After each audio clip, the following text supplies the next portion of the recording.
Un nouveau héros est né aujourd'hui, et ce héros, c'est toi. Je ne crois pas qu'il y ait de bonnes et de mauvaises personnes, mais seulement de bonnes personnes à la mauvaise place. Et être à la bonne place, quand on est un artiste entrepreneur hypersensible, c'est être bien ancré dans son cœur énergétique. La bonne nouvelle, c'est que l'heure est au cœur sur la planète Terre. Et je sais que toi aussi, tu as un cadeau à offrir à l'humanité, un message à partager, et une contribution à honorer. Et grâce à cela, tu peux dès aujourd'hui mettre ton cœur au service de ta vie, de ton art et de l'humanité dans les meilleures conditions. Ton message inspirera le monde pour le meilleur et ton cœur montera la voix des millions de personnes. Cette opportunité, c'est ta responsabilité. Alors incarne ce héros que le monde a toujours rêvé d'avoir à ses côtés. Mon nom est Maxime Nardini et bienvenue chez les leaders du présent. Yes, Anwar, bienvenue dans ce podcast. Hello, salut. Hello, bienvenue dans le show. Yes. C'est chouette de t'accueillir ici dans ce podcast au service de la vie. Est-ce que déjà tu veux peut-être te présenter simplement, dire qui tu es, qu'est-ce que tu fais, pour qu'on puisse déjà mettre le cadre, on va dire. Je m'appelle Anouar, je suis auteur, compositeur et interprète. Donc voilà, je travaille dans la musique, j'écris des chansons et je les chante. Yes, c'est ça qu'on aime, c'est ça Pour qu'on faire aime. simple. On s'est rencontrés en Belgique, à Bruxelles. Je me souviens également, il y avait cette passion commune, en tout cas pour la musique. Mais j'avais senti tout de suite chez toi quelque chose de différent aussi, chez les autres, que je ne voyais pas souvent chez les musiciens. Cette notion d'aide, cette notion de service, un artiste, mais aussi au service des autres artistes. Tu aidais les artistes, tu les mettais dans des dates, tu te donnais à fond justement pour ça, pour faire vivre la musique dans les bars. Et c'est quelque chose parfois que quand on est artiste, ben voilà, on a notre art, on a notre chose à faire, à montrer, mais on oublie aussi que les autres, ben, on est tous dans le même bateau et que aider les autres, c'est pas toujours fréquent dans ce monde-là. C'est pas toujours facile. Et ça, c'est ce qui m'avait touché à l'époque, vraiment chez toi, dans ce sens-là. Et je suis très reconnaissant d'avoir eu cette expérience avec toi. Je suis heureux déjà qu'on commence avec les. Moi, ce qui me plaît, c'est de commencer par les bases et peut-être commencer par ton enfance. Que tu en dises plus un peu sur ta place d'enfant, mais d'artiste, que ce soit au sein de ta famille, au sein de la société également. Comment tu l'as vécu? Comment ça s'est passé pour toi? Alors moi, l'enfance n'a pas du tout été artistique, dans le sens où j'ai pas du tout cette fibre artistique dès le début. En tout cas, je l'avais jamais vraiment découverte. Donc parce que l'enfance a été très, très simple, aller à l'école, voilà, les parents, la vie, mais jamais vraiment de,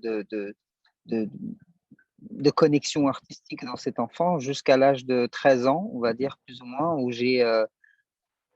comme ça, mon père m'a inscrit au conservatoire pour aller apprendre le solfège pour des cours du soir. Et j'ai été pendant 1 an faire ce solfège et j'ai détesté ce truc. C'était vraiment une corvée d'aller à ce truc, d'apprendre ces trucs dont je ne savais pas du tout à quoi ça servait et que personnellement, je m'en foutais complètement. Donc, donc ça, c'était la première approche. Mon père aimait beaucoup la musique, il écoutait beaucoup musique, ma mère aussi, tout ce qui est 70s, tout ce qui est classique, quoi, de Hendrix, Simone, Joplin et tous ces artistes que tout le monde connaît, mais en même temps qui ont aussi des, euh, des on va dire un catalogue musical énorme, donc il y a toujours des trucs à découvrir, il y a toujours des trucs à écouter. Donc moi, j'ai plus ou moins écouté ça d'une oreille, vite fait, hein, ça m'a jamais vraiment. Et puis après, petit à petit, jusqu'à ce que je grandisse et que je découvre cette fibre artistique.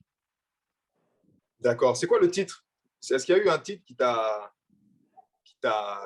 Certaines musiques, c'est nous reconnecte un peu plus. Est-ce que tu as un titre dans ton enfance qui t'a dit, tu t'en rappelles, ou tu chantais en boucle, il y a quelque chose qui t'a fait écho quelque part? Dans mon enfance, non. Ouais. Dans mon enfance, j'avais des chansons, je chantais des chansons avec ma sœur, mais c'était vraiment pas des comptines, mais c'était des chansons pour enfants. dans des cassettes que mes parents achetaient, et du coup, ils mettaient les cassettes, et c'était des chansons de musique classique, mais chantées avec des paroles en français. Genre, par D'accord. exemple, parfume-toi l'églantine, car tu sens la naphtaline. As-tu ciré tes chaussures et tes cheveux sont-ils peignés? Faut toujours que je surveille si tu t'es lavé les oreilles. Finis vite ta toilette, car la fête a commencé. L'orchestre est déjà prêt, la scène illuminée. Enfin voilà, des trucs comme ça, tu vois, que je me rappelle Génial. encore aujourd'hui parce que j'ai chanté ça en boucle avec ma sœur, en dansant, en chantant, en rigolant. Donc ça veut dire que j'aimais déjà la musique, mais je n'avais aucune notion, enfin, je ne savais même pas ce que c'était vraiment un artiste ou D'accord. faire de l'art, en fait. Je n'avais pas de, ça ne m'a C'était pas dans la famille, en tout cas. pas vraiment, non. On Ok, n'a pas vraiment d'artistes musicaux dans la famille, non. Mon d'accord. père, il avait une sorte de radio avec deux cassettes, avec un truc recording au milieu. Il aimait beaucoup faire les brocantes et tout ça. Donc, il achetait des percussions, des petites guitares. Il avait toujours une batterie. J'ai des tout petits assis sur une batterie comme ça. Mais je ne savais pas du tout ce que c'était, en fait. D'accord. Je peux pas dire que peut-être que c'est ça qui a forgé le côté artistique et sans doute il y a quelque chose là-dedans, mais Hmm. moi, je n'ai pas vraiment une connexion directe avec cette vie-là, en fait, d'enfant. C'est-à-dire qu'il y a un moment, en fait, ça s'est cassé, j'ai oublié tout ça, et puis plus rien. Et puis un jour, beaucoup plus grand, je me suis dit, ah tiens, la musique, l'art. D'accord. Hmm. Tu as grandi à Bruxelles, c'est ça, hein? Oui, j'ai grandi à Bruxelles. J'ai grandi à Ok, Bruxelles, mais j'ai vécu aussi à l'étranger, mais j'ai fait mes études primaires et une partie de mes secondaires à Bruxelles. d'accord. Et justement, cette période-là, tu as dit un peu déjà au niveau du temps, tu as dit il y a eu cette période où il n'y avait pas du tout de musique, puis après il y a eu le déclic. Cette période où tu n'as pas eu du tout de musique, en gros, qu'est-ce qui s'est passé? Comment tu l'as vécu? C'était quoi que tu faisais au quotidien? Comment tu le vivais? Bah, cette partie, en fait, elle est un peu compliquée dans le sens où quand j'ai eu 16 ans, mes parents ont décidé d'aller vivre au Maroc et ils m'ont embarqué avec eux. Et du Ok. coup, ben, moi, je suis arrivé au Maroc, j'avais pas de notion, je parlais pas très bien l'arabe ou pas, pas, pas de manière, enfin, je parlais un arabe des années 60 parce que mes grands-parents sont venus aux années 60 en Belgique et du coup, bah, ça n'a pas beaucoup évolué au niveau du dialecte. L'arabe que Mhm. je parlais, c'était un dialecte d'une petite ville du nord du Maroc avec des accents des années 60, avec une manière de parler très ancienne et tout. Donc, quand j'arrive là-bas, j'étais un ovni. Il fallait reconnecter avec la culture, reconnecter avec les gens, comprendre comment ça marche, etc. Quand on a 16 ans, c'est compliqué parce qu'on est dans un âge d'adolescence où les repères sont complètement commencent il y a plein de choses qui changent et donc voilà, ça a été très dur, ça a été très compliqué, mais en même temps, bah voilà, qu'est-ce que j'ai fait? Ben, c'est pour ça que je me suis, enfin, il y avait plus ce côté artistique. J'ai dû réapprendre la vie, réapprendre ma culture, la culture de mes ancêtres, réapprendre l'histoire, réapprendre la langue, apprendre à écrire l'arabe, et essayer de m'en sortir aussi à l'école et tout ça. Donc, il y avait beaucoup de boulot. Donc, la musique, Ok. c'était pas du tout prioritaire. D'accord. Ça a marqué ta vie pendant combien de temps, justement, c'est à la fois, c'est intéressant parce que c'est à la fois une coupure, on va dire une coupure de ton environnement qui était ton enfance. Mais en même temps, c'est comme un retour aux sources. Tu as quand même vécu quelque chose qui t'a reconnecté, comme tu disais, à tes ancêtres. Et est-ce que ça, quelque part, tu as senti que malgré la sortie de zone de confort, c'est-à-dire de sortir ton cadre qui est familier, que tu connais, Bruxelles, tout ça, est-ce que tu sens que finalement, après un certain temps, ça a porté ses fruits de justement de te reconnecter à ces racines-là, à toi? Je pense qu'il y a eu du positif et du négatif dedans. J'ai gardé le positif et le négatif, bah, je l'ai jeté, on n'en a pas besoin. D'accord. Pour commencer, on va commencer par le négatif, comme ça on terminera avec le positif. Le négatif, c'est juste le fait qu'en fait, à cet âge-là, euh, on commence à se construire en tant que personne, mais aussi on commence à se construire en tant qu'individu dans une société. Donc, Hmm. on commence à avoir des amis à l'école, on commence à avoir des repères, on commence à avoir des routines, on commence à avoir des choses qui font que on fait partie d'une société. Donc, on a des endroits où est-ce qu'on va, on a des amis, on a des écoles, des trucs, etc. Et on grandit dans une génération, et cette génération, bah, c'est celle qu'on va plus ou moins rencontrer toute notre vie parce que c'est avec eux qu'on va avancer et grandir. Quand on arrivera à 20 ans, bah, les gens de 20 ans autour de nous, ça sera ceux qui ont été dans les écoles où on a été, ça sera ceux qui ont vécu les histoires, qui ont vécu les choses, les mêmes, les mêmes choses en fait. Et du coup, prendre une personne à cet âge-là et le sortir de sa construction, le sortir de son truc et le remettre dans un autre contexte qu'il ne connaît pas et il faut tout reconstruire à zéro, c'est aussi briser d'une certaine manière ses repères, mais aussi briser d'une certaine manière sa vie, en fait, parce qu'il faut tout refaire, en fait. Hmm. Et à un âge très, très difficile qui est l'adolescence. Donc, pour moi, c'était assez négatif dans le sens où en gros, c'est comme si, en fait, on m'avait enlevé quelque chose. On m'avait enlevé on avait enlevé ce que j'étais en fait. On a complètement changé qui j'étais et où est-ce que j'aurais pu être. Et peut-être, je suis certain qu'en étant resté ici, j'aurais été complètement une autre personne. Alors, est-ce que ça aurait été Hmm. mieux ou pas?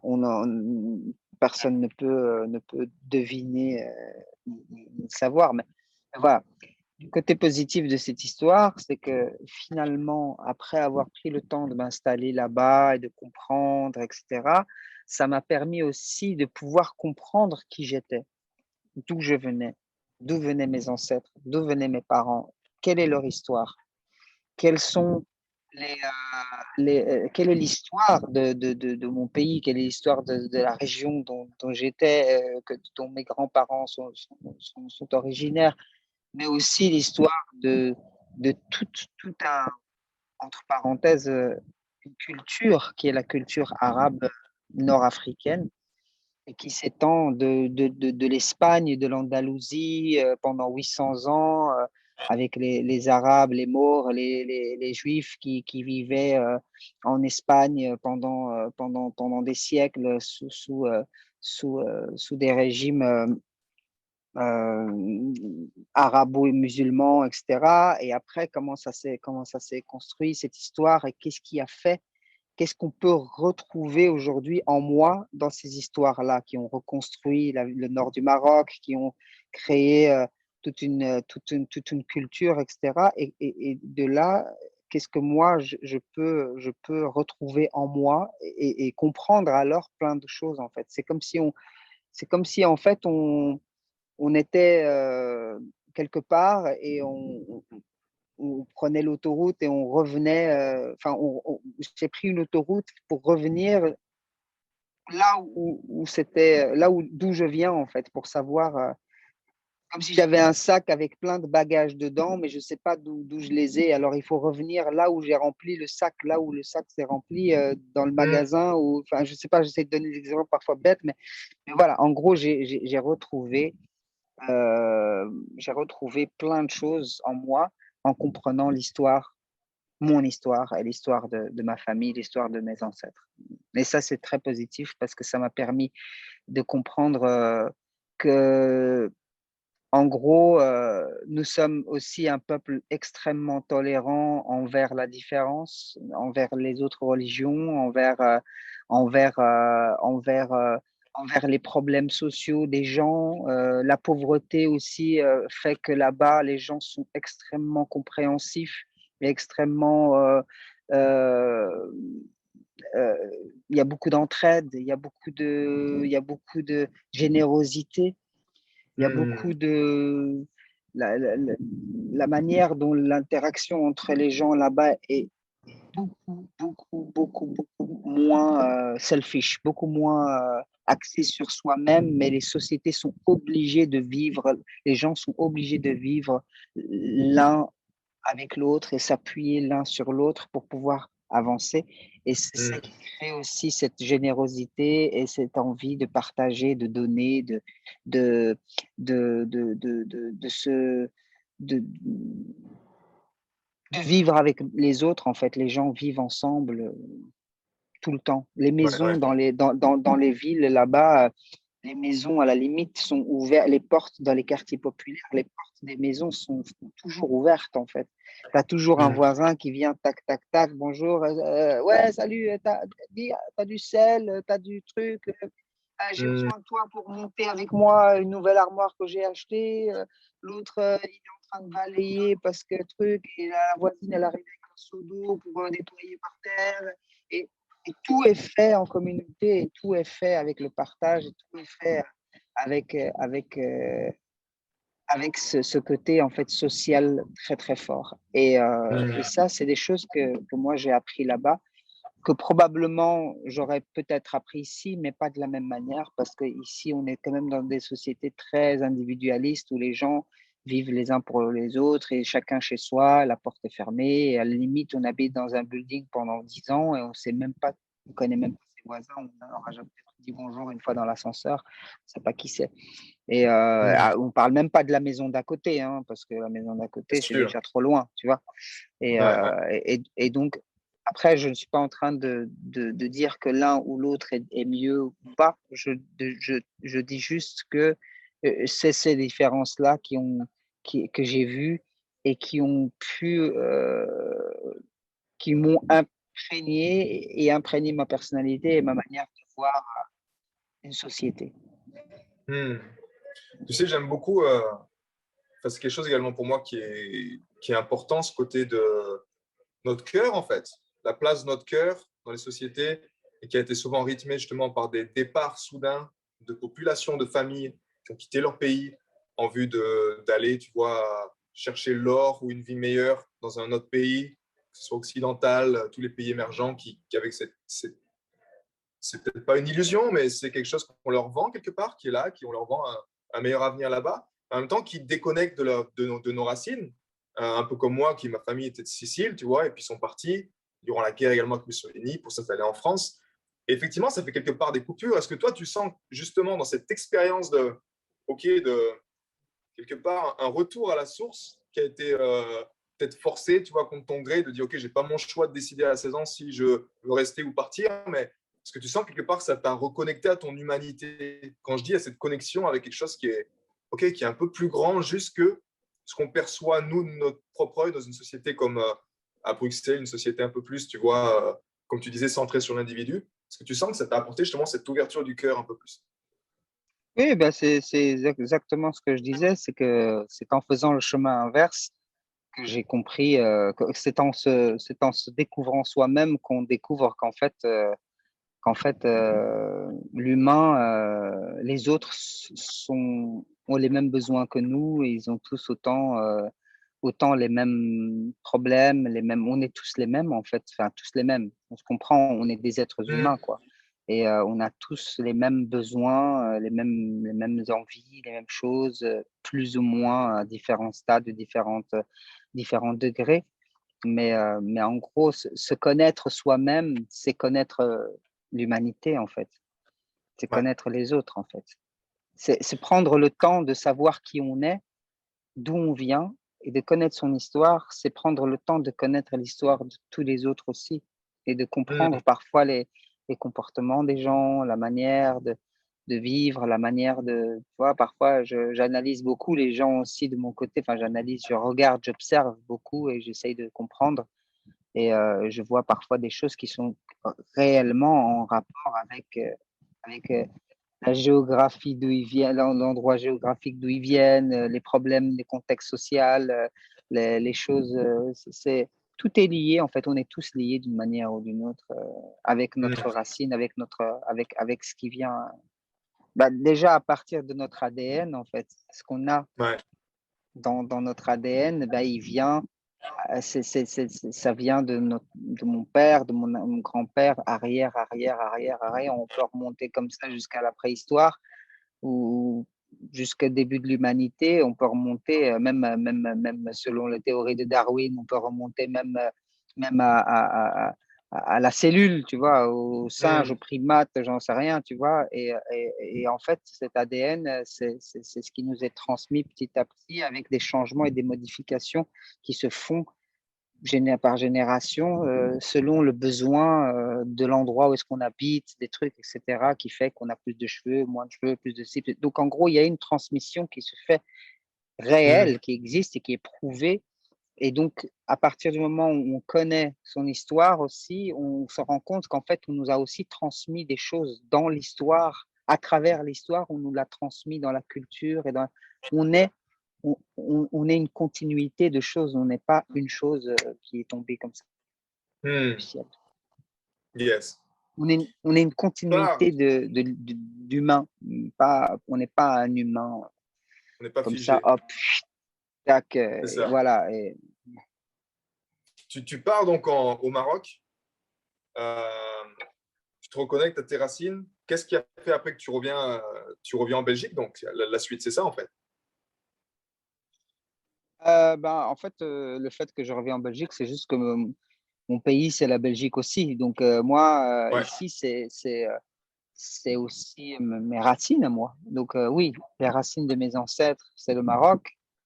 Et mes racines à moi, c'est ici. C'est ici où moi, j'ai mes racines qui sont étendues et j'ai remonté à travers j'ai refait la route encore une fois de là-bas jusqu'ici pour recontinuer, continuer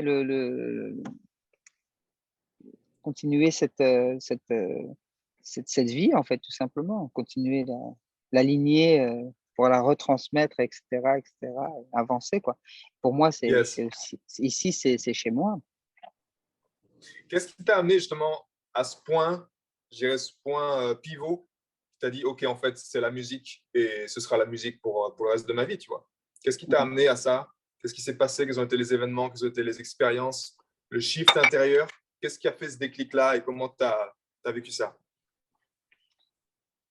Alors, premièrement, j'ai acheté le CD de Lauryn Hill, The Fugees. OK. Je crois que c'était The Score. Et là où il y avait Killing Me Softly, la chanson Killing Me Softly. Ouais. J'ai acheté le CD et je l'ai mis à la maison. À la maison, j'avais des grands baffes et tout. J'avais une chambre au dernier étage de la maison. C'était genre mon petit chez moi. J'avais des grands baffes, des trucs, etc. Et j'ai mis le CD et je l'écoutais. J'adorais, je trouvais ça extraordinaire. J'aimais beaucoup. Et je chantais la chanson. Un jour, il y a un ami qui arrive à la maison et puis moi, j'étais en train de chanter Killing Me Softly avec le CD. Et le mec, il me dit, mais t'as une super voix, hein, t'as une belle voix. Pourquoi tu chantes pas, tu fais pas de la musique ou un truc, parce que t'as vraiment une très belle voix. Et en fait, c'est que le gars, il m'a réveillé. Tu vois, comme dans Mesmer, là, l'hypnotiseur canadien, là. Ouais. Il hypnotise les gens et puis à un moment, il te fait hop et puis toi, tu te réveilles et tu te dis, je suis où là, tu vois. C'est un peu ça qui s'est passé. J'ai le souvenir de ce moment, de cet instant, de cette seconde où le mec m'a réveillé. Waouh. Et il m'a dit, ah, t'as une super voix et tout, pourquoi tu chantes pas et tout. Et il a inséminé cette graine artistique, musicale, enfin cette envie en fait, cette envie de me dire pourquoi pas. Et en fait, on revient juste quelques temps avant, quand je suis allé au Maroc, quand je vous ai dit c'était un peu difficile et tout ça. Et donc, je me suis replié sur plein de choses, d'abord sur moi-même au début, avant de m'ouvrir, je me suis d'abord renfermé, d'abord je me suis caché, j'avais pas envie d'affronter ce monde, ces choses, etc. Et donc j'ai commencé à lire. J'ai commencé à lire des histoires, j'ai commencé par tout ce qui est Alexandre Dumas, les Trois Mousquetaires que j'ai lu 2 fois, un tome énorme comme ça, le Comte de Monte Cristo, tu vois, des super beaux livres d'histoire et en même temps d'aventure, des romans super. Et puis, j'ai aussi lu des trucs un peu plus philosophiques du style L'Alchimiste, des trucs comme ça de Ouais. Paulo Coelho, trucs un peu plus philosophiques et tout ça. Et à ce moment-là, j'avais envie, ça m'a donné envie d'écrire. Hmm. D'écrire des histoires, d'écrire des choses que je lisais. Je me suis dit, j'aimerais bien écrire moi aussi des choses. Et j'ai commencé à écrire des conneries, hein, des trucs, je ne sais même pas où ils sont, ces trucs d'ailleurs. Et du coup, en fait, avec le clic que j'ai eu dans la musique, les connexions se sont faites. L'écriture, chanter, et j'ai écrit une petite chanson, un petit truc, tu vois, une petite, quelques phrases. Et à ce moment-là, j'avais des amis, oui, des amis qui ont commencé à jouer de la guitare. Et moi, je ne savais pas jouer de la guitare, mais j'avais des guitares à la maison et dans le garage et tout ça, que mon père, comme je t'ai dit, il achetait des instruments et tout ça. Hmm. Mais j'avais jamais même pris une de ces guitares en main, tellement ça m'avait même pas traversé l'esprit. Et du coup, ces gars-là ont commencé à jouer de la guitare. Et je me suis vite retrouvé en fait avec des textes, avec l'envie de chanter, mais je ne sais pas jouer de la guitare. Je sais pas faire de la musique. Et donc j'ai été j'allais avec ces gars, on allait le soir boire des thés sur des terrasses, etc. Et ils jouaient un peu de guitare. Eux-mêmes étaient des débutants de chez débutants. Et je Hmm. regardais et je chantonnais un petit peu sur des trucs qu'ils faisaient. On apprenait des chansons des Gypsy Kings, des trucs comme ça et tout ça. Et puis un jour, je me suis dit, mais en fait, il faudra que j'apprenne à jouer de la guitare parce que je vais toujours compter sur quelqu'un en fait pour m'apprendre, pour jouer pour moi. Donc Hmm. j'étais à la maison, j'ai pris une des guitares, je l'ai amenée chez un gars qui vendait des cordes et tout ça, il me les a installées. Et après, le problème, c'est qu'il faut accorder la guitare. Il faut savoir, on t'a montré les deux, trois accords, do, ré, trucs comme ça. Mais après, donc j'ai pris la guitare d'abord, elle a été accordée, plus ou moins. Et j'ai commencé, je me suis dit, dans une semaine, il faut que je sache jouer de la guitare. Et j'ai pris la guitare et j'ai commencé à jouer comme un ouf à la maison. Je sortais, je descendais juste pour manger. Je remontais dans ma chambre et je jouais ces accords qu'on m'avait donnés, do, ré, sol, tu vois, do, Ouais. la, mi, tu vois, les trucs, do, mi, ré, mi, la, do, tu vois. Et je les jouais jusqu'à ce que j'avais des ampoules dans les mains, etc. Et j'avais envie, je me suis dit, une semaine, il faut que j'apprenne à jouer de la guitare. Bon, maintenant, ça fait 20 ans déjà depuis et je sais toujours pas, je sais jouer de la guitare, mais j'ai compris qu'en fait, il faut toute une vie et même après 10 vies, on a toujours des choses à apprendre, mais la Ouais. naïveté et la jeunesse à l'époque, c'était genre dans une semaine, il faut que je sache jouer de la guitare, quoi. Et je me suis donné à fond et j'allais parfois sonner chez un gars qui habitait à une demi-heure à pied. J'allais sonner chez lui pour qu'il m'accorde la guitare parce que je ne savais pas accorder la guitare. Donc, il y a un moment, elle sonnait plus, elle donnait plus de. C'était Ouais. Ouais. faux.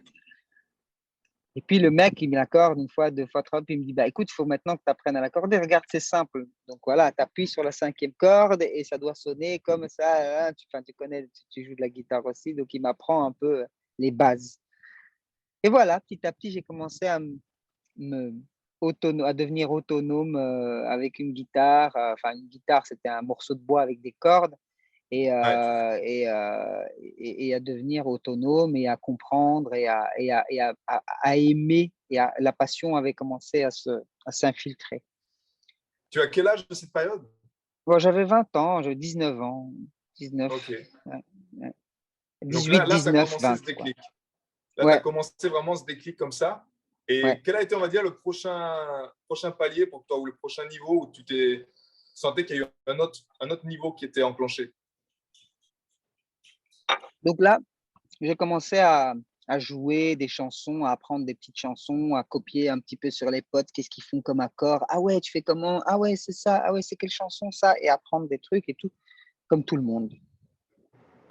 Et, euh, et un jour, je rencontre non, un de ces gars qui m'accordait la guitare avait formé un petit groupe de musique gnawa avec fusion avec d'autres, avec du rock, de la fusion, quoi. La musique gnawa, c'est la musique des esclaves noirs qui venaient enfin, qui étaient capturés et ramenés vers les 1400, 1500, etc., 1600 même vers le Maroc d'Afrique et qui étaient envoyés vers le Cap-Vert et puis du Cap-Vert vers les îles, les Amériques et tout ça, dans une ville qui s'appelait Mogador à l'époque et aujourd'hui s'appelle Essaouira.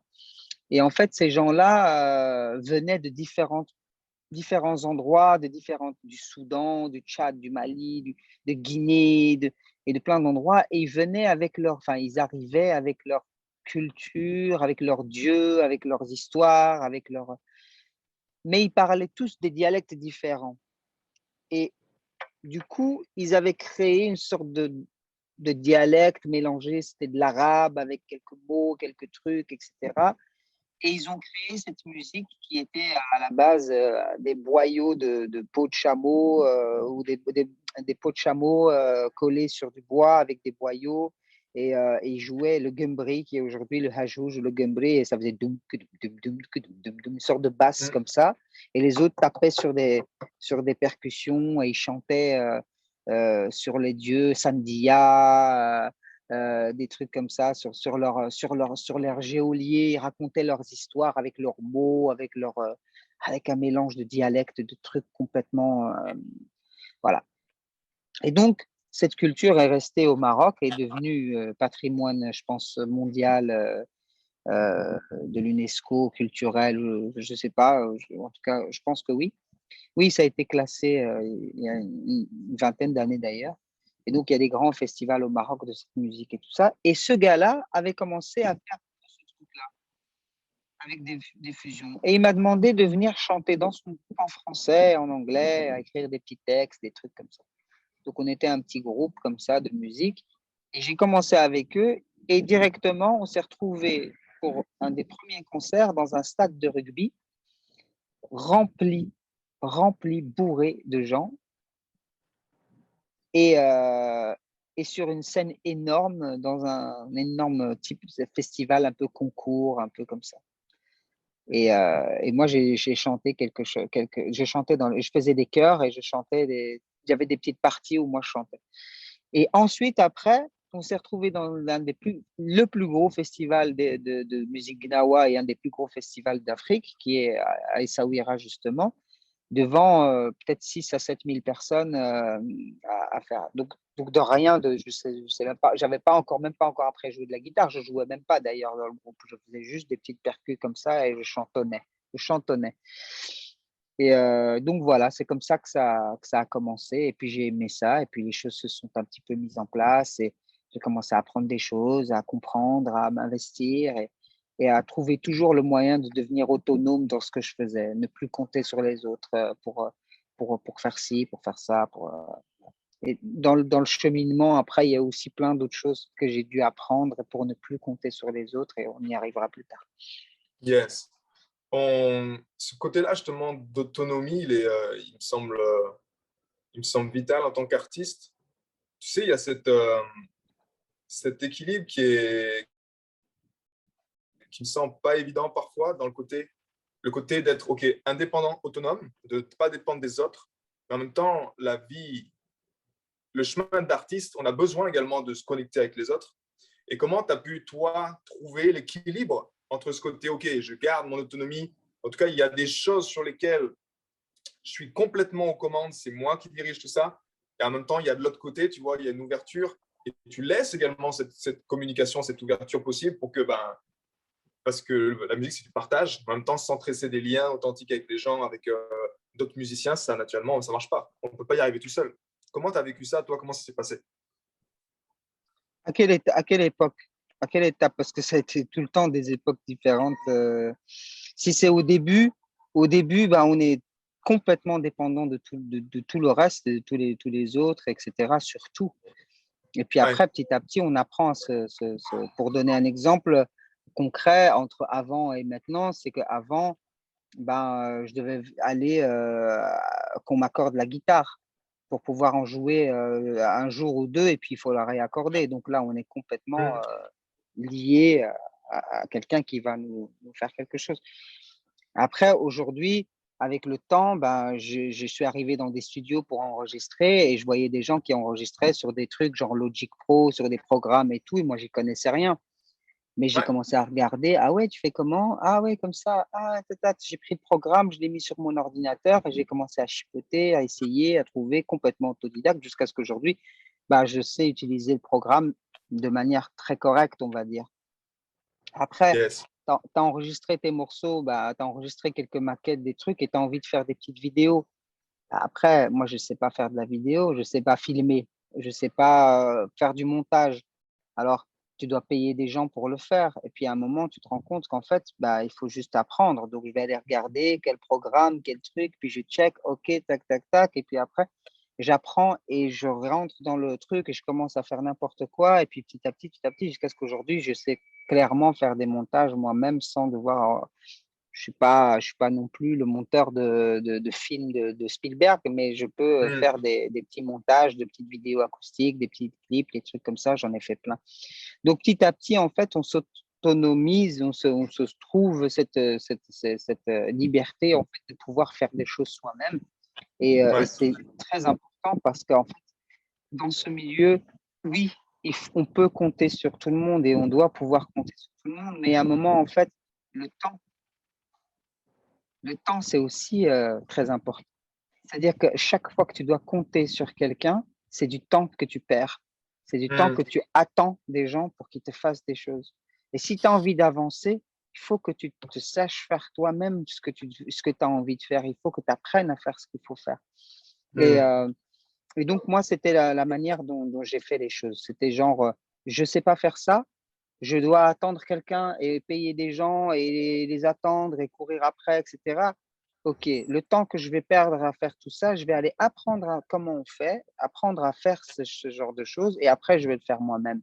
Et si je perds du mmh, temps à ce moment-là, je n'en voudrais qu'à moi-même parce que c'est moi qui ai perdu le temps. Alors, mais ouais, après, courir après des gens, etc., surtout quand on est petit, quand on n'a pas forcément les moyens de payer, quand on est finalement, en fait, c'est galère, en fait. La vie d'artiste est galère parce qu'il y a tellement de paramètres à gérer mmh, et il faut avoir les moyens de payer, tu vois, les studios, ça coûte de l'argent, le montage vidéo, les clips, ça coûte de l'argent, les, euh, euh, faire des répétitions dans des salles de répète, ça coûte de l'argent.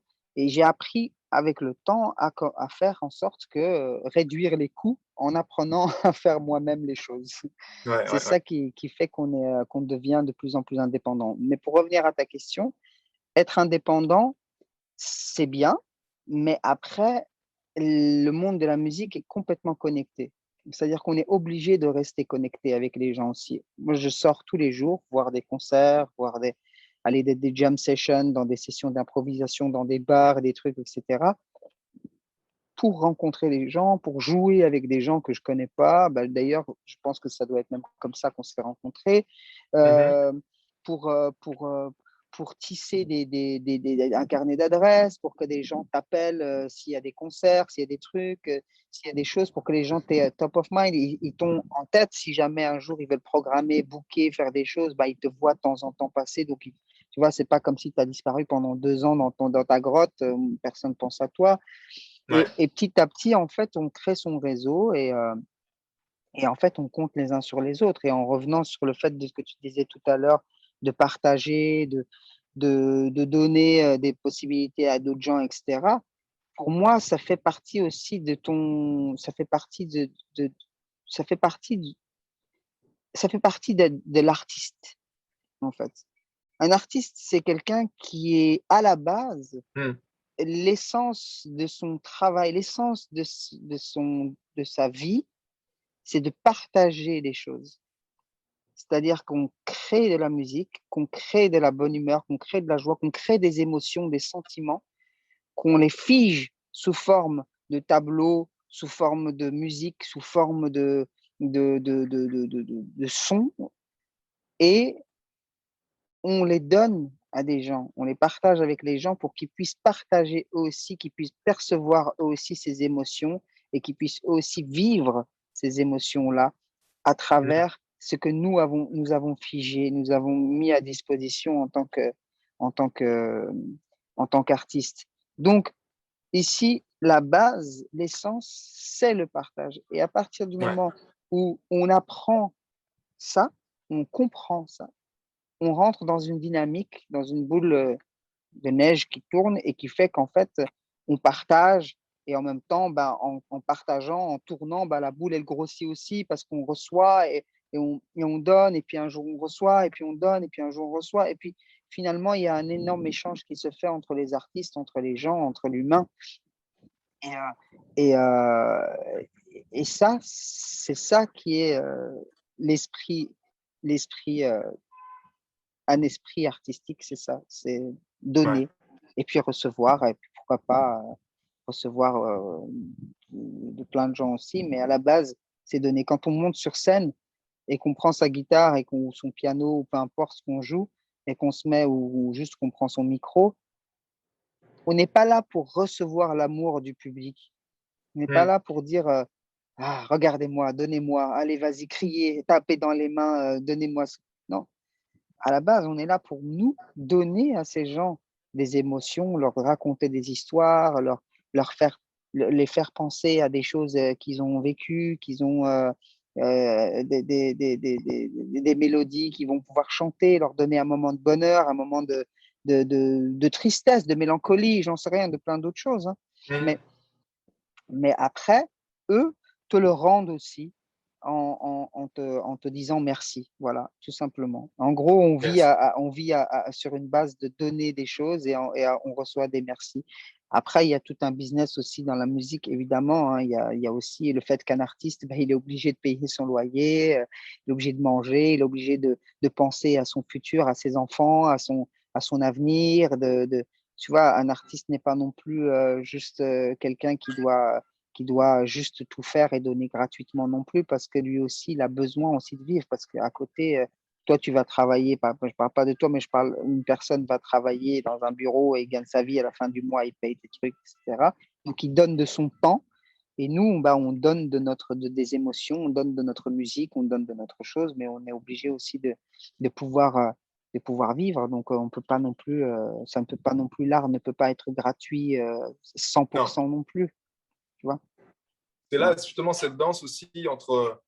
On va arriver sur Beautiful Sunrise, ton, ton premier album. Hein, c'était ça. Hein, Oui, que tu as fait. Et je pense que pour moi, la création d'un album, c'est également la manifestation de ce que tu as parlé un peu là, de cette danse entre ce côté yin de l'artiste, inspiration, connexion.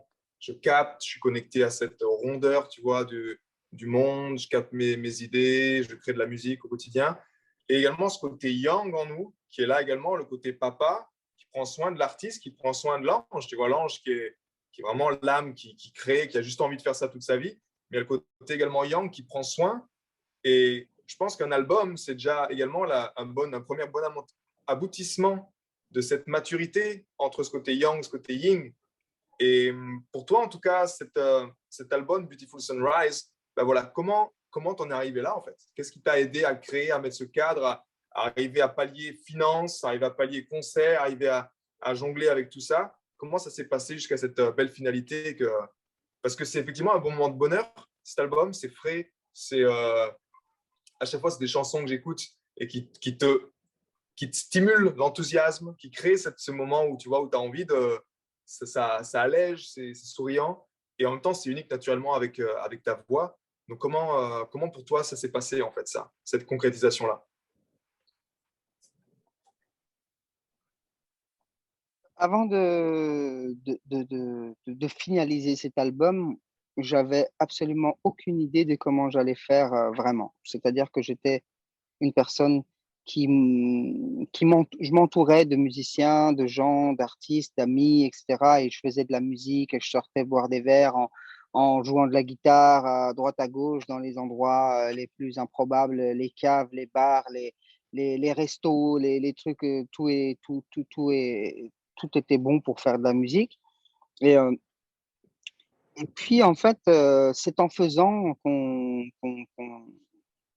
c'est en forgeant qu'on devient forgeron, comme on dit. Et c'est en faisant de la musique que les choses ont commencé à rentrer, qu'on commence à comprendre quels sont les chemins qu'il faut prendre et par où il faut avancer et quels sont les chemins qui font avancer plus vite et moins vite et quelles sont les choses qu'il faut suivre et quelles choses qu'il faut abandonner. Où est-ce qu'on met son énergie, où est-ce qu'on met son temps, etc. Et donc, j'ai commencé à faire de la musique et tout ça. Et puis, de toute façon, ça, c'est aussi toujours une question d'étoiles, hein. C'est toujours une question d'étoiles qui s'alignent à un certain moment. Mais est-ce qu'on est prêt à ce moment-là ou pas? Est-ce que parfois on a des étoiles qui s'alignent, mais on n'arrive pas à prendre l'opportunité parce qu'on n'est pas prêt, parce qu'on n'est pas.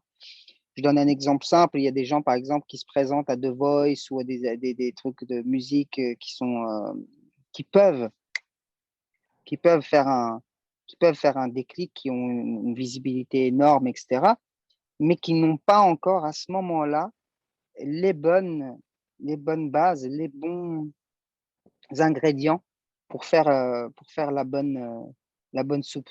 Et parfois, on peut même griller, on peut même cramer sa soupe parce qu'on a été trop vite ou parce qu'on n'a pas attendu le moment où on a les bons ingrédients. Et je dis pas qu'il faut attendre, je dis juste que dans la musique, en fait, il faut se construire et puis après, apprendre à par où passer. Et puis petit à petit, les choses commencent à s'éclaircir. Donc moi, au final, avec une partie de travail et de rigueur et une autre partie de chance qui doit exister et qui existe ici dehors, la chance existe partout et tout le temps pour tout et n'importe quoi. C'est-à-dire cette partie de chance a fait que je me suis retrouvé à jouer dans une petite brocante, justement. Et puis, il y a quelqu'un qui est passé, Eric Pétré, qui est passé et qui m'a dit: ah, tiens, j'aime bien ta musique et tout. Nanana. Est-ce que tu veux qu'on produise un petit truc? Et puis, on a produit un petit EP de 4 titres qui m'a ouvert la porte pour aller bosser avec d'autres gens à Mons, où j'ai créé aussi d'autres chansons. Et puis après, on a présenté Anaïs, qui a été présenté l'album au Mama à Paris. Et puis des gens l'ont vu là-bas, ils ont écouté, et puis ils m'ont appelé, ils m'ont dit: on est des tourneurs, des bookers à Paris, est-ce que ça te dirait de venir faire des petits concerts à Paris? J'ai dit avec plaisir. Puis je viens faire le concert. Et la chance qui me sourit ce jour-là, il y a Zaz qui est dans le concert et qui vient me voir et qui me dit: ah, j'adore ta musique, c'est super, c'est lumineux, c'est magnifique, c'est fantastique, on fait un duo, qu'est-ce qu'on fait? Donc elle me donne ses premières parties. Et puis à partir de ça, je me retrouve du petit bar à Paris, de petite salle à Paris. Je me retrouve un mois plus tard à faire un zénith je pense qu'il y avait dans les 7000 personnes dans le zénith de Lille, euh, à faire la première partie de Zaz là-bas. Et puis le deuxième concert, première partie avec elle, c'était genre une semaine plus tard au Casino de Paris.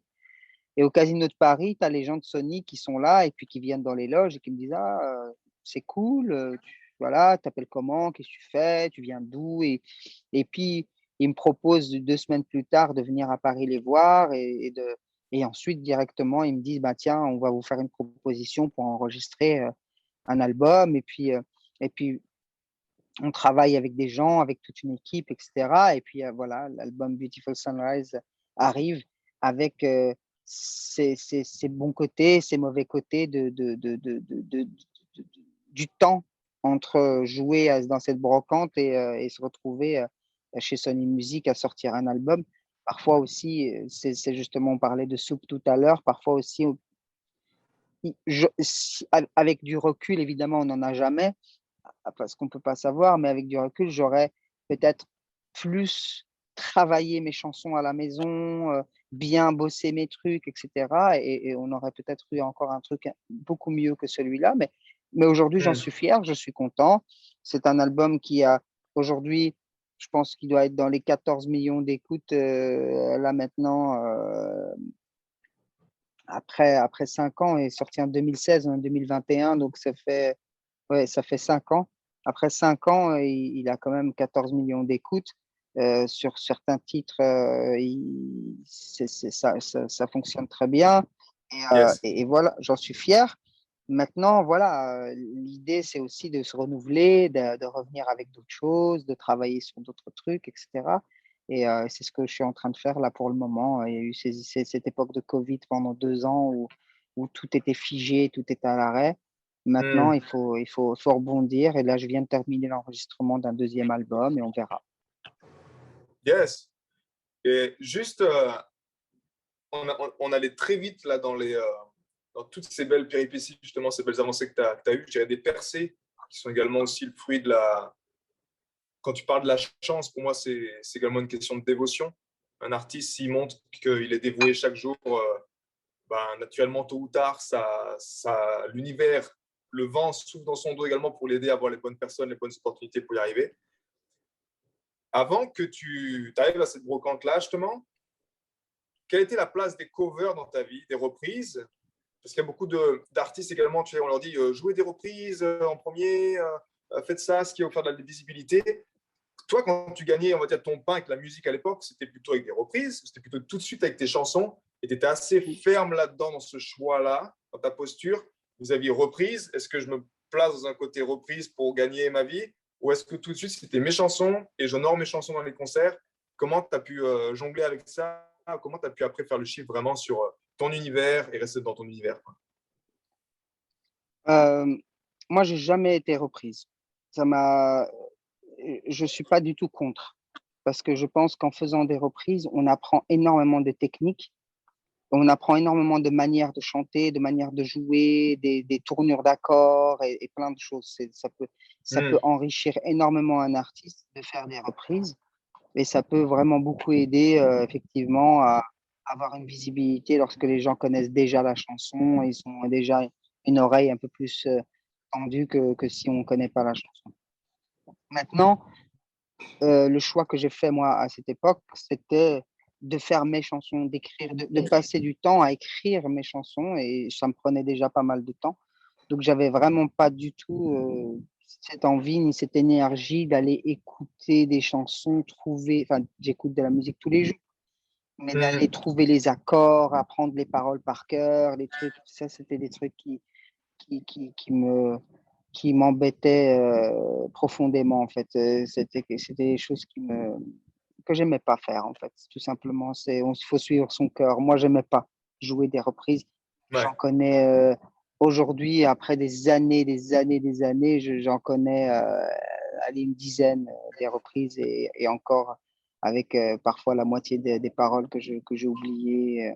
Donc, je connais pas beaucoup de reprises et de chansons. Enfin, je connais plein de chansons, mais je ne sais pas jouer toutes les chansons parce que c'est pas quelque chose que j'aime faire, voilà. Et puis il y a plein de gens qui ont carrément fait des carrières en apprenant des reprises. Genre, t'as des groupes genre Mister Cover en Belgique où ils font des forêts nationales, donc des salles à Mm. 5000 personnes en faisant que des reprises. Ou alors ils jouent des énormes festivals, etc. Et ils font des reprises.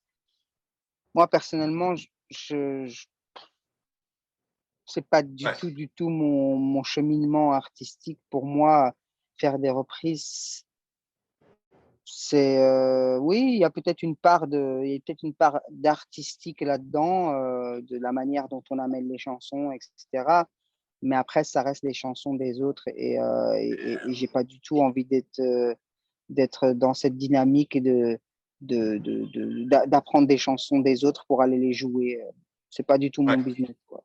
Donc moi, c'est plutôt écrire mes chansons et c'est là où je mets mon énergie et mon temps. Et encore une fois, comme je disais tout à l'heure, chacun suivra le chemin qui lui paraît le mieux pour arriver aux objectifs qu'il a envie d'atteindre. Yes. Donc voilà. Donc dans cette brocante, je jouais mes morceaux et c'est comme ça que, que, que, que, que j'ai avancé. D'accord. Tu enregistres donc ton deuxième album que tu as terminé là avec Sony, donc à Paris. Euh, qu'est-ce que, qu'est-ce que tu nous as mis dedans, si j'ose dire? Qu'est-ce que tu avais envie de partager? C'était une période assez difficile également avec le Covid. Comment ça s'est passé? Quelle, on va dire, dans la direction, la couleur musicale? Qu'est-ce que tu nous réserves et quand est-ce qu'on aura le plaisir de pouvoir l'entendre? Alors, cet album, c'est un deuxième album, évidemment, avec un peu plus de maturité que le premier, avec on va dire, plus de choix personnels plutôt que le premier, parce que le premier, quand on arrive dans une énorme maison de disques, on est tout petit, qu'on jouait dans une brocante 2 mois plus tôt ou un an plus tôt, on n'a pas forcément les mots, ni la manière, ni le savoir de s'exprimer, ni de s'affirmer, ni de dire je veux ci, je veux ça. On suit un petit peu le mood et on regarde qu'est-ce qui va se passer. Et puis de temps en temps, on nous pose une question et on dit ah, oui, je préfère rouge, ou je préfère noir, ou je préfère bleu. Mais Hmm. aujourd'hui, aujourd'hui avec une autre expérience, bah, aujourd'hui, j'avais vraiment envie de faire des choses que j'avais envie de faire. Et même comme ça, on n'est jamais, jamais, jamais, jamais libre à 100% de décider, puisque une maison de disques, c'est aussi un investisseur. C'est lui qui met l'argent sur la table pour produire des choses. Donc, vous comprenez la, le fait que le choix aussi appartient à la maison de disques de dire oui ou non sur certaines choses. Donc, on n'est jamais libre et il y a toujours des compromis à faire. Mais il y a des compromis à faire Ouais. qui se font aussi avec une vraie compréhension, avec une vraie discussion, avec des vrais échanges et avec une vraie maturité de la part de toutes les parties. Donc, dans cet album, il y aura une grosse partie de moi, de ce que j'ai appris. Il y aura, comme toujours, c'est sur quoi j'écris. J'écris sur les histoires que j'ai vues en voyageant, en rencontrant des gens, en observant, en analysant, en regardant. J'écris sur ces histoires de tous les jours qu'on peut vivre, et que tout le monde peut vivre d'ailleurs. Hmm. Des histoires d'amour, des histoires positives ou négatives, de la solitude. On a toujours une part de solitude en nous, peu importe où on est, peu importe avec qui on a toujours un moment où on est seul face à l'univers. Des moments Ouais. genre Easy Sunday, voilà, des histoires où un dimanche, tu te réveilles, tu n'as pas vraiment envie de bouger, tu es tranquille chez toi à la maison. Et voilà, je raconte un peu ce truc que tout le monde peut vivre aussi. C'est un peu les histoires de tous les jours, en fait. Il n'y a rien d'extraordinaire, d'exceptionnel dans l'écriture, dans le show. C'est vraiment, enfin, je veux dire, dans l'écriture, il n'y a pas je n'ai pas de sujet très piqué, très spécifique sur la fonte de la calotte glaciaire. Tu vois, c'est pas Hmm. que je ne m'intéresse pas à ça, et tout au contraire, mais c'est juste que moi, je parle de ce que je connais, de ce que je vis, de Ouais. ce que je ressens. C'est toujours un album avec des émotions et des sentiments et des histoires que j'ai vues et que je ressens. Voilà. D'accord. Un Après, album en français ou en anglais? c'est un album en anglais. Un album en anglais. J'ai continué sur la continuité du premier album au niveau de la langue. Le choix justement de l'anglais Mhm. dans un pays francophone, la Belgique ou la France, pour toi, ça a été clair depuis le début ou tu as eu des envies de changer ou c'était l'anglais pour toi qui sonnait, qui était ça, c'était comme ça? Le choix de l'anglais, c'est jamais facile en fait de dire ah bah tiens, je vais faire tout un album en anglais ou en français ou peu importe. Mais j'ai eu à travers mon histoire et à travers ma vie, j'ai eu la possibilité de parler anglais, français. J'ai appris l'arabe. Je parle aussi couramment l'espagnol. J'ai vécu des Italiennes où j'ai appris à parler italien aussi de manière très correcte. J'ai appris le néerlandais à l'école en étant jeune ici. Et à un moment, en fait, il faut choisir. À un moment, on peut pas. Il y a des gens qui l'ont fait, Julio Iglesias a chanté dans toutes les langues, des trucs comme ça. Mais après, il y a un moment, il faut choisir et il faut voir où est-ce qu'on a envie d'aller et à qui on a envie de parler. Hmm. Voilà. Donc, il y a un moment, en fait, où j'ai choisi de chanter en anglais. Et je ne vais pas dire que je ne regrette pas de l'avoir fait, parce que de temps en temps, on se dit, ah, pourquoi pas, une petite chanson en français. D'ailleurs, j'en écris des chansons en français aussi, mais je ne les chante pas. Ils sont là, Hmm. ils existent. Mais l'anglais, c'était une facilité parce qu'en fait, il y a aussi le côté où c'est à peu près la musique que j'ai écoutée, c'est ce que j'ai entendu, c'est ce que je fais musicalement. Encore une fois, on revient sur cette continuité de Hmm. l'ADN, de l'histoire, etc. C'est une continuité de ce qu'on a entendu. Et du coup, culturellement, quand tu as entendu des chansons en anglais pendant des années, c'est tout à fait naturel de continuer dans cette continuité parce que c'est de là qu'on va prendre des choses aussi. Et Ouais. on n'invente rien en fait. En tant qu'artiste, on recycle des choses et on raconte des histoires qu'on a vécues, mais que des millions de gens aussi ont vécues. Donc, finalement, en fait, quand je chante aujourd'hui en anglais et quand on écoutera cet album, on retrouvera ces histoires que des millions de gens ont vécues, mais on retrouvera aussi cette mélodie, ces mélodies et ces choses que j'ai pu entendre. Et c'est ce qui fait la différence dans tout ce qui fait la singularité de mon album et Mhm. qui la différencie de tous les autres, c'est le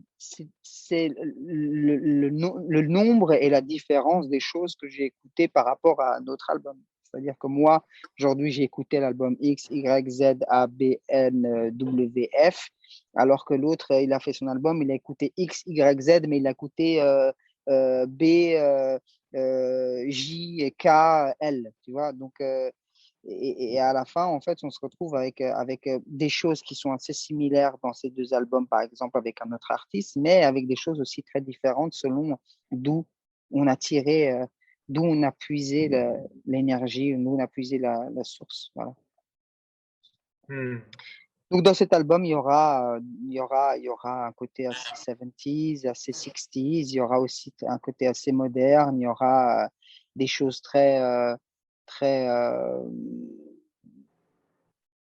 folle, très artistique, et dans le sens, et puis il y aura des choses un peu plus formatées, et si j'ose dire, tu vois, des trucs un peu plus simples, un peu plus radiophoniques, et puis d'autres choses qui sont un peu plus non réfléchies, on va dire. Voilà. D'accord. Et on pourra l'écouter l'année prochaine. Donc là, on vient de terminer les enregistrements. Ouais. On est en train de terminer cette semaine. On est en train de finaliser les discussions et les studios, etc., pour faire les mixages. D'ici la fin octobre, on aura probablement 3 titres, 4 titres écoutables finis dans un petit EP ou quelque chose comme ça qu'on pourra probablement lancer avec un single. Et puis Ok. après, full album, ça sera pour l'année prochaine, tranquillement, quand on sera prêt. D'accord. C'est bon de prendre le temps également. Mm. De toute façon, j'ai envie de dire que sortir quelque chose qui n'est pas fini et qu'on n'est pas prêt, c'est plus du tout, c'est pas du tout ce qu'il faut faire. C'est-à-dire que ça sert à rien de courir pour lancer quelque chose si on a encore des choses à faire. Donc Ouais, ouais. voilà, le temps, effectivement, il compte et il est important, mais le temps aussi est relatif selon est-ce que c'est 1 mois ou 6 mois ou 10 ans ou ça dépend. Si je peux attendre 6 mois pour sortir quelque chose dont je suis fier et content, Oui, pourquoi pas? on est d'accord. Mm. Il faut 9 mois pour faire un bébé. Et aujourd'hui, tu es également papa, justement. Et Tout c'est à une fait. autre casquette que tu prends en tant qu'artiste. Comment justement ça inspire, comment ça impacte, comment ça, dans ta vie d'artiste, comment ça s'est passé également peut-être sur l'album, sur la réalisation de l'album, comment est-ce que tu le vis en ce moment? J'ai toujours entendu depuis que j'ai commencé à écouter les gens que, que devenir papa, c'était extraordinaire, c'était magnifique, c'était beau, et au final, en fait, aujourd'hui, je comprends. Je comprends pourquoi les gens disent ça. Et on peut jamais comprendre. Et on nous l'a déjà dit qu'on ne peut pas comprendre. Et effectivement, Hmm. on ne peut pas comprendre. C'est en devenant papa qu'on devient papa, en fait, qu'on le comprend et qu'on sait ce que c'est, en fait. Et on peut nous raconter tous les jours, tous les jours, tous les jours, on ne comprend pas. Et en fait, c'est extraordinaire parce que c'est vraiment un petit, cette continuité, ce truc qui débarque Ouais. dans ta vie et qui, euh, et qui est là, cet échange, cet amour sans condition, c'est magnifique, c'est juste magnifique. Donc voilà, je suis très très heureux, très heureux d'être papa. Et ce qui affecte dans ce qui peut affecter dans ma musique, c'est que par exemple, j'ai un concert à Lyon jeudi et je dois répéter et je trouve pas le temps. Je trouve Hmm. pas du tout le temps de travailler. C'est-à-dire que bah, ça prend énormément de temps et c'est extrêmement fatigant au début. Ouais. C'est très contraignant au niveau professionnel parfois de devoir gérer ce genre de choses. Mais j'ai aucun, mais alors là, ne serait-ce que 0,0000000 jusqu'à l'infini, aucun regret. Hmm. Et au contraire, voilà. Donc c'est juste extraordinaire. Yes. Jeudi, Mm. donc tu nous as dit que tu es à Lyon. Ouais. Tu joues avec d'autres artistes. Où est-ce qu'on te trouve? Euh, Bah, regarde, en parlant, j'ai reçu un email là tout de suite pour me donner plus d'informations. Donc D'accord. je joue dans un festival qui est à Villars-les-Dombes, qui est donc une Ok. petite ville au nord de Lyon. Et là, je viens de recevoir les billets de train. Et là, il y aura d'autres artistes, mais j'ai pas encore reçu l'affiche, mais je sais qu'il y aura Imani. D'accord. Ok. C'est au parc des Oiseaux à Villars-les-Dombes. Eh ben écoute, top. On informe les Donc gens. voilà, Pour si terminer ce jamais vous êtes dans le podcast, coin, yes. voilà. Si tu avais un bouquin, un seul bouquin à partager, à recommander à un artiste, justement, peut-être qui cherche encore, qui cherche sa couleur, qui cherche à prendre sa place en tant qu'artiste, ce serait quel bouquin? Bah, j'en ai parlé tout à l'heure. Moi, je dirais, allez, je suis partagé entre.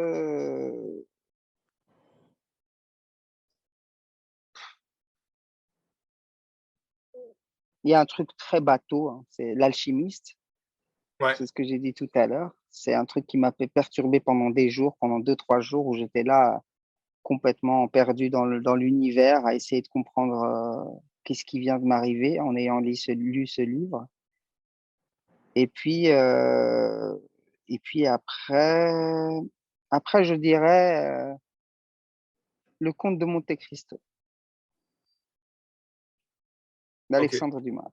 C'est aussi une revanche sur la vie, une histoire rocambolesque et plein de, plein de choses et une histoire qui fait que on comprend aussi à un moment que la vie, en fait, c'est plein d'étoiles, faut Hmm. voir, faut voir. Moi, ce qui a changé ma vie, moi, ce que j'ai envie de, pour terminer, par rapport à justement le sujet de ton podcast, c'est ce qui a vraiment changé ma vie, entre autres la lecture de certains livres, des trucs comme ça. Mais ce qui a vraiment changé ma vie, c'est qu'un jour, j'ai décidé d'être heureux. Hmm.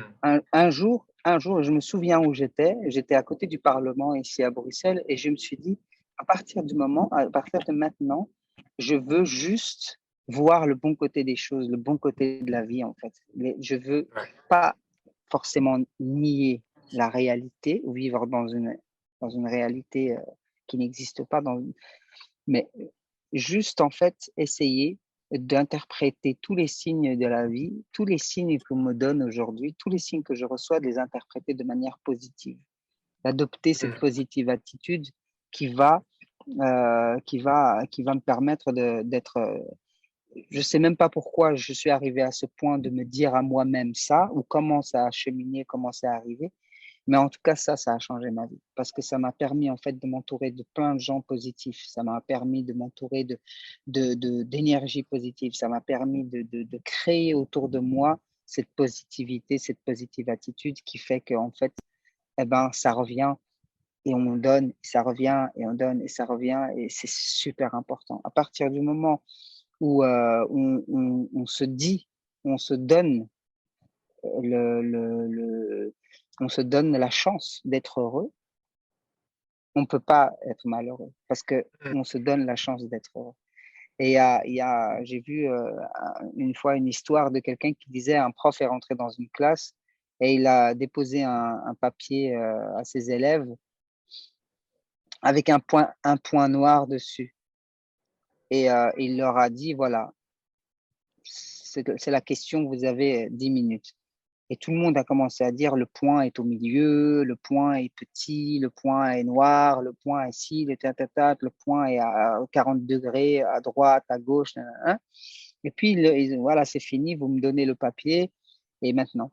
Et il leur a dit, vous voyez, ce papier blanc, c'est la vie.